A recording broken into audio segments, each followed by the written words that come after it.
He said, Pastor, he said, if you mock them, you can't minister to them. Did you hear what he said? He said, Pastor, if you mock them, you can't minister to them.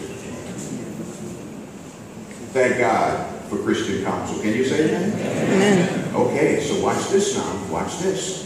Right now, we are in the midst of a revolution when the marriage equality movement has fundamentally redefined God's biblical plan for human sexuality based on Genesis 1 and 2.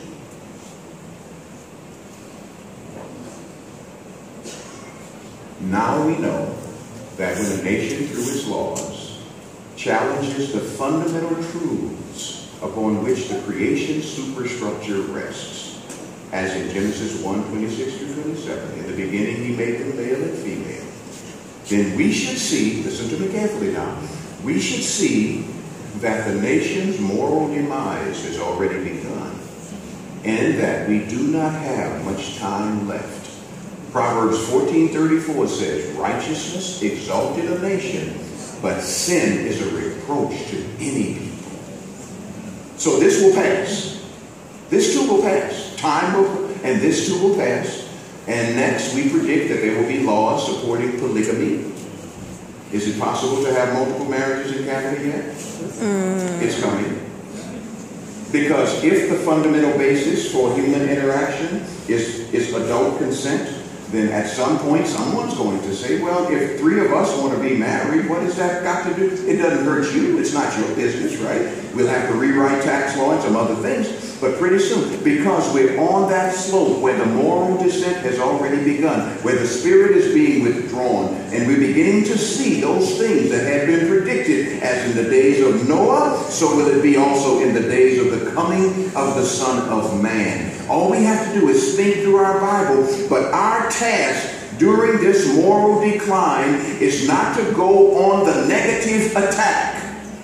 Our task is to lift up Jesus Christ. For he says, if I am lifted up, John 12:32, I will draw all men and women unto me. And so, as things continue to change and to slide based on prophecy, here is what we know, that one day, Daniel chapter 12 verse 1, at that time there shall be a time of trouble. Economic catastrophe will occur. There will be problems that no legislatures, no congresses, no parliaments can solve. And then the entire world will say as one person, these problems are not simply political, logistical, tactical, but our problems are spiritual.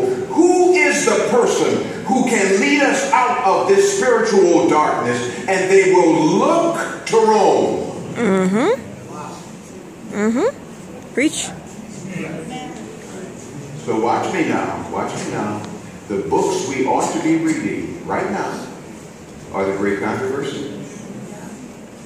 I'm not saying general Christian literature is not wonderful. It is. It's very helpful. It's very edifying. You hear some of this in my sermon. But now, if you want to have a consciousness of time, the end time, the books, Great Controversy, Desire of Ages, Preparation for the Final Crisis, all of these works will help us keep our focus, ladies and gentlemen, and help us to do ministry more effectively. Can you say amen? Amen. And so, here's what the storm says to me. The storm is coming. There will be a time of trouble such as never was since there was a nation. That time is just around the corner. Wars and rumors of wars. There are natural disasters. The 4 angels now of Revelation 7 are holding back the winds of strife. Moral deterioration is taking place all around us. Look at our media. Look at how it trivializes values that we once held as sacred. The Spirit of God is being withdrawn from the earth. And so the question becomes,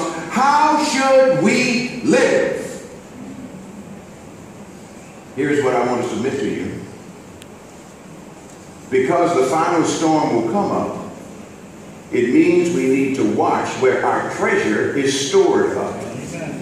Matthew 6:19. Do not store up for yourselves treasures on earth where moth and rust destroy and where thieves break through and steal. But store up for yourselves treasures in heaven where moth and rust do not corrupt. For where, watch this now, watch what Jesus said, Matthew chapter 6, verse 21. For where your treasure is, there will your heart be also. Ladies and gentlemen, may I submit to you that some of us are banking in all the wrong places. We are banking and they are the accounts of earth, savings, and loan. We bank on the wrong people. If he doesn't love God, he won't love you. I said that this morning. If he cheated with you, he'll cheat on you. Our spouses are just human. So don't be seduced by the popular romantic music of the day, which commits a unique form of idolatry. What it does is it places a spouse in a place that only God can occupy. Oh, you're not listening to me. This is that subtle seduction that takes place. Now, you know, I grew up in the 70s, so the 70s music is just wonderful to me. But of course, every generation says that. So, guess what? So, there was a group called the Stylistics, and they had a beautiful song. The melody was just beautiful, and the falsetto. The song was entitled, "You Are Everything." Anybody ever heard that song? I know most Adventists have never heard that kind of music, but that's okay. You are everything, and everything is you. Anybody ever heard that song? It's a beautiful song, popular song, yes, yes, yes, yes. Guess what, though? You're not everything. You're not. You can't be. Come on now, you can't be. No human being can be everything. Are you listening to me? They can't. We cannot put a human being, and what popular music does today, it puts a human being in a place that only God can occupy. There's a hole in our souls that only God can fill. And if you drink the Kool-Aid, you're going to go chasing relationship after relationship, because anytime you're with this one, you will find that he or she really is utterly human. Oh, when you first meet them, you know, you get a chill and a thrill because they are so unique and so this and so that. But if you live with them for any amount of time, you find out that they have feet of clay just as you do. Okay, can I bring it home? When they wake up in the morning, their breath does not smell like peppermint. The hair is not perfectly coiffed. Huh? There's matter in the eyes, and there's the bathroom that has to be attended to. And because you're living with a real person. I tell this to young people all the time. Don't buy the hype. Marriage is work. Amen. And the more work, the more satisfying the marriage. It doesn't come automatically. I'm looking at this couple here in green and white, and they're beautiful, aren't they? I'm looking at them. Many, many years, you can tell. You can see the joy, can't you? I don't even know who you are, but I've been watching you the whole sermon. Amen. Green and precious light. How many years has it been? 63 coming up. How many? 63 coming up. 63 years. Amen.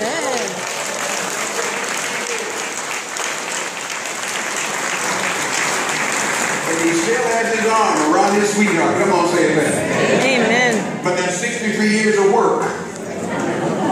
Well said. I'm telling you, some of us, our marriages are in trouble because we put them on autopilot. You can't put a marriage on autopilot, everyone. It takes work and focus and concentration. I don't know why I'm preaching this, but God said say it. So, let's bank on the right things. Watch this now. When you bank, when you take a child and you sponsor them to Christian education. Come on now, everybody.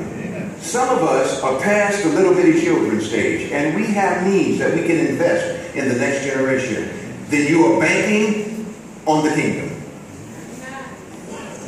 When you return your tithes and offerings, you are banking on the kingdom. When you give to the evangelism offering, you are banking on the kingdom. And the only investments that will pay a return eternally are those that are invested in the kingdom. So watch where you store up, because one day, like Peter, you will want to stand up. Acts chapter 2, verse 14. Then Peter stood up and declared. Peter stood up. Peter, who trembled. 8:30? Yes, okay, I'm going to wrap this up. Here we go. So Peter, who trembled before a slave girl, thank you, I'm so sorry, everyone. I didn't mean to go over, I'm sorry. So Peter, who stood up and trembled before a slave girl, Peter stood up. And instead of running like a rabbit, he stood up. Like Peter, we'll all have to stand up. Peter could stand up because he shed the weights of worldliness. So here's my last story. Watch what you drink of. Here it is. I was at the seminary, and it was winter. This was 1980. We had one car. We were a young ministerial couple studying at the seminary. My wife was going to school to get her degree in public health. She was going to the University of Michigan. And so that was 180 miles away. I don't know how to do that in kilometers, but 180 miles away. And I was at home, and it was winter. And so when I needed a ride to school, I could catch a ride with some of my friends. But there were many days when I was home studying, doing my homework. And sometimes, being home studying, I would just want to have some music or something, some sound in the apartment, because she would be gone sometimes 2 or 3 days. She'd stay there to do her work and then come back home for the weekends. And I'll never forget it. One day I heard just music playing in the background, and it was Nadia's theme. Anybody know Nadia's theme? Anybody heard Nadia's theme? Beautiful selection. Beautiful. Nadia's theme. If I was a singer, I'd try to sing it. But I can't sing to Pastor Ali. But it was Nadia's theme. It was beautiful. You know what it's the theme to? It's the theme to the soap opera, The Young and the Restless. What? So at first now, I'm just listening, beautiful music, and I'm doing my work. Then one day I decide, what is that anyway? And so I start, I watch an episode or so. Oh yeah, Victor Newman.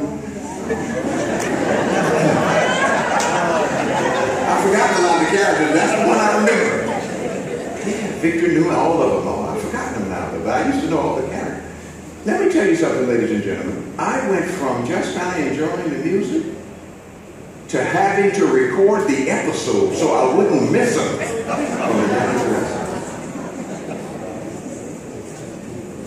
Okay. Satan is subtle. Satan is subtle. The scripture says, by beholding, we become changed. We become changed. We have to be careful that we don't get sucked in, everybody, to things that actually leaven our experience. So let me end with this. I've confessed my sin. May I confess yours? Scandal. Does that come on here in Canada? Scandal. Empire. These are all the Fox shows. These are nightly soap operas. Scandal, Olivia, Fitz, Quinn, all of these people. In other words, here's what the psalmist says. The psalmist says, I will set no wicked thing before my eyes. Ladies and gentlemen, let me remind you that it is a law, Ellen White said, of both the intellectual and spiritual nature, that by beholding, we become changed. The mind gradually adapts itself to the subjects upon which it is allowed to dwell. Isn't that heavy? That's from the Great Controversy, page 555. So watch it. Into every life storms will come up, but in your storm Jesus will stand up. So watch where you store up so that you can stand up. And in order to stand up, we'll have to wake up, everybody. We'll have to wake up. We'll have to wake up. Matthew 1:24. Joseph woke up from a dream and moved on to do what God wanted him to do. So wake up. When you feel strong without prayer, you're only as strong as your devotional life. You're not listening to me. When you feel strong without prayer, wake up. When you find your heart wandering, snap out of it. Wake up. I mean, some of these ladies, you look at someone's husband and you say, I wonder what would happen if she died. Mercy. It's extremely scary. If she died, I wonder if he'd be available. Wake up. Wake up. Wake up when you see the law of God being attacked. Wake up. Wake up. Wake up when you find yourself losing your first love. Wake up, because that day is nearer than when we first believed. Wake up, and then here's the last bit. Okay, cheer up. Cheer up. Ellen White says, cheer up. I think what's going to be written on some of our death certificates is cause of death, complaining. Ellen White says Christians should be the most cheerful and happy people that live. Gather sunshine about you instead of clouds. Are you with me, everybody? Gather sunshine instead of clouds. Seek to be a fresh flower in God's garden, imparting fragrance to all around you. Do this, watch this, this is what she says. Now this is Mrs. Ellen White. Do this and you will not die a whit sooner.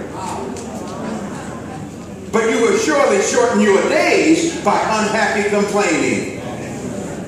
Okay. Cause of death, complaining. Speak up. Pray up. Cheer up.